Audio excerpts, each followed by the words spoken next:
ताई, ज्या पद्धतीनं छत्रपती शिवाजी महाराजांच्या सैन्यामध्ये एक्झॅक्टली ताई यशवंतराव चव्हाण यांची जयंती आहे आणि केली आहे.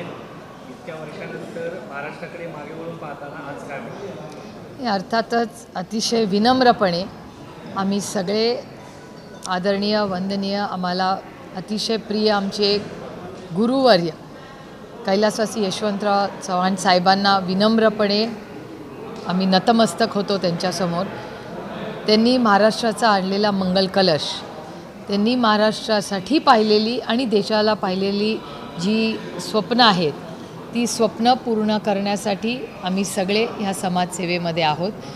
आणि तमाम महाराष्ट्राची आणि भारताची जनता या सगळ्यांनी मिळून जी सेवा साहेबांनी ह्या देशासाठी केली त्याचं विनम्रपणे अभिवंदन करतो, कौतुक करतो. आणि तोच त्यांचा विचारांचा वारसा प्रत्येक मराठी आणि भारतीय माणसांनी पुढे न्यायचा प्रयत्न आपण सगळे करूया. कॉमस्कोर नुसार आता isakal.com आहे देशातील नंबर 1 ची मराठी न्यूज वेबसाईट. प्रत्येक अपडेटसाठी isakal.com ला नक्की भेट द्या.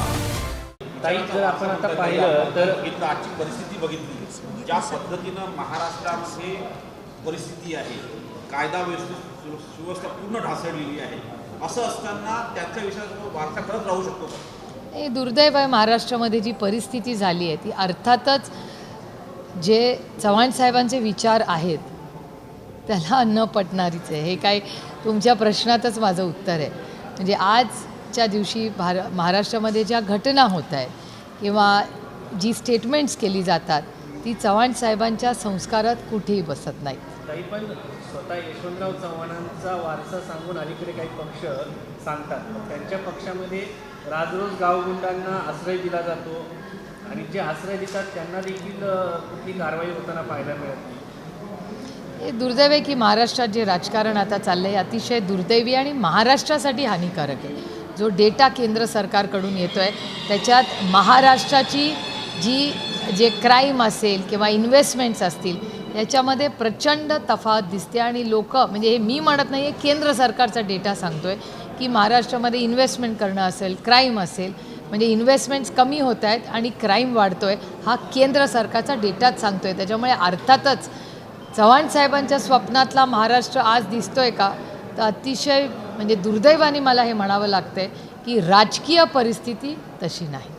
राज्यात जर बघितलं मंत्रिमंडळ ज्या पद्धतीनं आहे त्यामध्ये एक मंत्री आहे, त्यांनी काल उल्लेख केला की छत्रपती शिवाजी महाराज यांच्या सैन्यामध्ये एकही मुस्लिम नव्हता.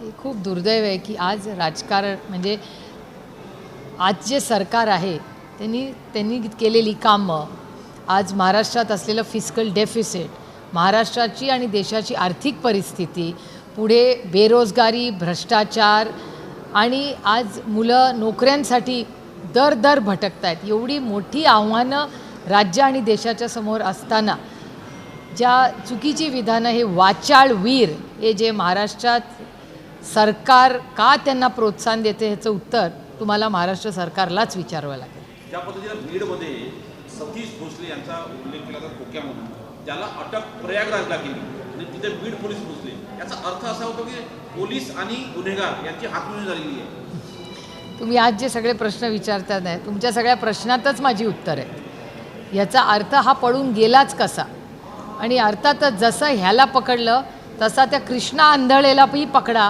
हीच आमची विनंती आहे ह्या सरकारला.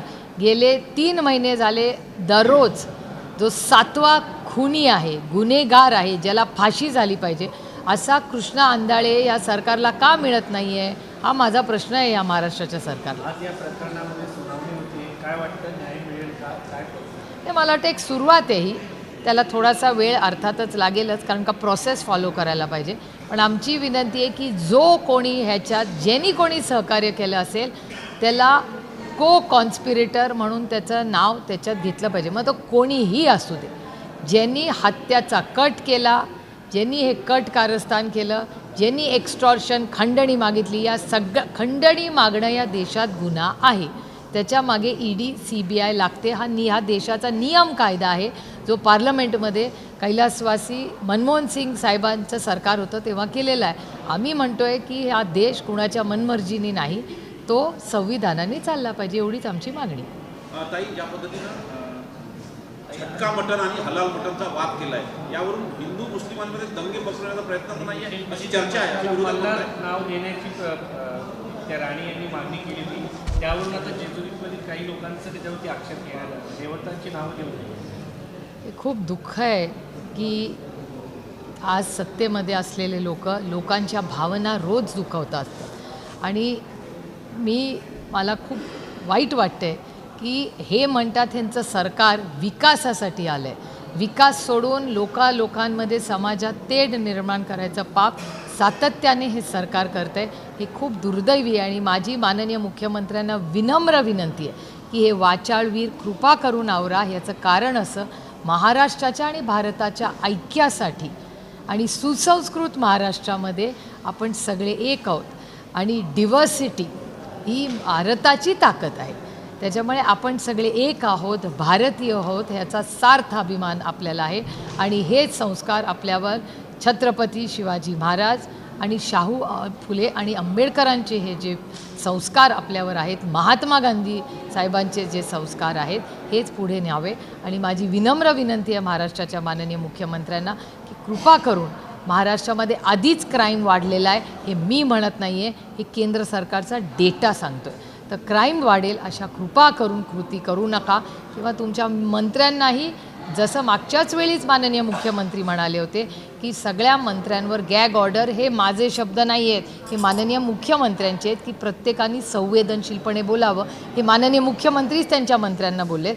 तर कदाचित आम्ही सगळे त्याच्यातून बोध घेतो, पण त्यांचे मंत्री काही बोध घेत नाहीत असं डेटा सांगतोय. तुम्ही तिकडे क्राईमच्या संदर्भात बोलला तर दुसरी एक घटना जी आहे ती समोर आलेली आहे. मुंबईतलं खूप मोठं खाजगी हॉस्पिटल आहे, लीलावती हॉस्पिटल, तिथं काही वर्षापूर्वी काळी जादू चालते असं तिथं समोर आलेलं आहे. तिथे काही भांडी मिळालेली आहे आणि 20,000 कोटींपेक्षा जास्त हा मोठा व्यवहार असल्याचं सुद्धा समोर येतं. हो, त्याची इन्क्वायरी मागेही वर्तमानपत्रात मी वाचलेली आहे. बघूया पुढे काय होतं, कारण का मागेही एक काही महिन्यापूर्वी त्याच्यात काहीतरी ED CBI किंवा काही इन्क्वायरीज लावलेल्या होत्या, असं सातत्याने वर्तमानपत्रात येतं. अर्थसंकल्प सादर झाला, अर्थसंकल्पामध्ये एकनाथ शिंदे यांनी काही योजना सुरू केल्या होत्या, त्या कमी करण्यात आल्या आहे. एकनाथ शिंदे यांचे आमदार 50हून अधिक आहेत, मात्र अजित पवार यांच्या पक्षाला अधिकचा निधी देण्यात आला आहे. एकनाथ शिंदेंना कुठेतरी डावललं जात आहे या नवीन सरकारमध्ये. मला काय आश्चर्य वाटत नाही, कारण का महाविकास आघाडीचं सरकार जेव्हा गेलं होतं तेव्हा हाच आरोप झाला होता. त्याच्यामुळे ही गोष्ट मी 2.5-3 वर्षापूर्वी आधी ऐकलेली आहे. त्यामुळे त्याच्यात काही नवीन नाही आहे तुमच्या प्रश्नात. ताई, सोयाबीन आणि कापसाच्या संदर्भात ज्या पद्धतीनं राज्य सरकार असो किंवा केंद्र सरकार, या दोघांची विरोधात्मक भूमिका, शेतकऱ्यांना न्याय मिळत नाही आहे. शेवटी शेतकरी आता रस्त्यावर उतरून कापूस रस्त्यावर फेकत आहे, सोयाबीन रस्त्यावर फेकत आहे, असे चित्र पाहायला मिळतात ठिकठिकाणी. नाही, ह्याच्याबद्दल मी गेले किती महिने बोलते. पार्लमेंटमध्ये निलेश लंकेत भाऊ बोलले, मी बोलले, म्हणजे सातत्याने राष्ट्रवादी काँग्रेस पक्ष सोयाबीन, दूध, कपास आणि कांद्या ह्याच्याबद्दल आमची भूमिका गेले अनेक महिने, वर्ष आहे आणि ह्याच्यात आमच्यात सातत्य आहे. तुम्ही आमची सगळी भाषणं काढून बघा की सोयाबीन, कपास, दूध आणि कांद्याच्या बाबतीत जी चुकीचे निर्णय आणि बदलते निर्णय सातत्याने केंद्र आणि महाराष्ट्र सरकार घेतं, त्याच्यात नुकसान होतं आहे महाराष्ट्राच्या कष्ट करणाऱ्या, काळ्या मातीशी इमान राखणाऱ्या शेतकऱ्याचं. लाडली बहीण योजनेच्या सुरुवातीला सांगण्यात आलं होतं की 2100 रुपये करू आम्ही. अर्थसंकल्प सादर झाला, ना कर्जमाफी ना 2100 रुपये. मी तर इलेक्शनच्या आधीच हे सांगत होते. माझी सगळी भाषणं काढून बघा. मी जे या बजेटमध्ये होईल हे 6 महिने, वर्षभर आधीच सांगितलं होतं आणि तसंच बजेट आलेलं आहे. त्याच्यामुळे मला काही नवीन वाटत नाही, मला काही आश्चर्य वाटत नाही, कारण का मी फक्त इलेक्शन टू इलेक्शन राजकारण करत नाही. मला इकॉनॉमिक्स कळतं आणि राज्याची आणि देशाची परिस्थिती ही धोरणात्मक काय करायची असते, ज्याच्यातून 5-25 वर्ष आपलं राज्य आणि आपला देश हा चांगल्या पद्धतीने पुढे राहील. फक्त आम्ही सत्तेत येऊ या स्वार्थासाठी आम्ही नाही हो राजकारण करत. आपला देश आणि आपलं राज्य हे पुढे गेलं पाहिजे आणि त्याचं फिस्कल डेफिसिट मॅनेजमेंट म्हणजे FRBM ॲक्टबद्दल अटलजींचा तो ॲक्ट होता, तो मनमोहन सिंग साहेबांनी पुढे नेला. ह्याच्यात सातत्य ठेवून आम्ही नेहमी याची नोंद घेतलेली आहे की FRBM ॲक्ट हा अंमलबजावणी करा आणि आम्ही नेहमी अतिशय प्रांजळपणे नेहमीच कैलासवासी यशवंतराव चव्हाण अटल बिहारी वाजपेयी साहेबांचं कौतुकच केलेलं आहे, कारण का अतिशय चांगला ॲक्ट होता आणि तो राज्याच्या आणि देशाच्या हिताचा ॲक्ट आहे. देश विदेशातील प्रत्येक घडामोडींचे लाईव्ह अपडेट मिळवण्यासाठी आता साम टीव्हीच्या सर्व सोशल मीडिया प्लॅटफॉर्मला लाईक, फॉलो आणि सबस्क्राईब करा. तसंच सर्व नोटिफिकेशनसाठी बेल आयकॉन प्रेस करायला विसरू नका.